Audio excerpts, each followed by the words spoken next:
მწვერვალობა იყო ბათუმის 103 საარჩევნო უბანზე. Როგორ მიმდინარეობს საარჩევნო პროცესი და როგორია ამომრჩეველთა აქტივობა, რუსუდან აბაშიძე გაგვაცნობს.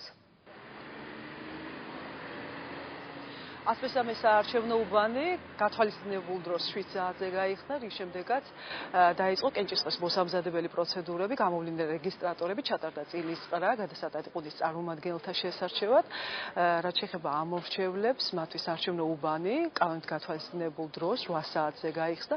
Უნდა ითქვას, რომ ამომრჩეველთა აქტიურობის კუთხით ეს უბანი გამორჩეულია ზუსტად 8 საათზე 103 უბანზე დაახლოებით 30 ამომრჩეველი ერთდროულად გამოცხადდა. ყველა ახალგაზრდას კაი მომავალი ჰქონდეს. ძალიან მინდა ეს. ამის მოლოდინში ვარ. ყველას გათავისუფლებული აქვს, რომ ეს არის უკვე ბოლო არჩევნები, ალბათ 2 წელი აღარ შეგვაწუხებენ მეტი აქ მოსასვლელად და ამიტომ შეძლებისამებრ ყველა მოვათ, რომ ჩვენი ხმა არ დაიკარგოს, იმიტომ თითოეული ჩვენი ხმა არის გადამწყვეტი. 103 საარჩევნო უბანი გამორჩეულია იმითაც, რომ არჩევნების მეორე ტურს აქ კომისიის განახლებული შემადგენლობა ატარებს.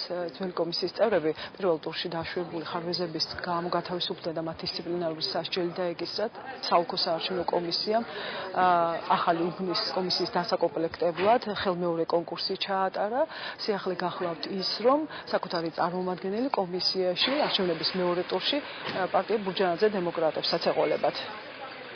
ნორმალურად მიმდინარეობს, როგორც კანონის შესაბამისად, ყველაფერი ჩატარდა ისეთი პროცედურები და ველოდი, იმიტომ რომ ესეთი გადამწყვეტი მნიშვნელოვანი არჩევნებია, რომ ასეთ აქტივობას სამდიდით ველოდი ნამდვილად. ბათუმის მერის ასარჩევად არჩევნები ქალაქის მასშტაბით დღეს 101 საარჩევნო უბანზე მიმდინარეობს. გაუქმებულია 2 სპეცუბანი ამომრჩეველთა რაოდენობის შემცირების გამო აქ არჩევნების მეორე ტური გადასატანი ყუთებით ჩატარდება. რაც შეეხება ამომრჩეველთა საერთო რაოდენობას, ის გაზრდილია იმ მოქალაქეების ხარჯზე, რომლებსაც 15 ივნისის შემდეგ 18 წელი შეუსრულდათ.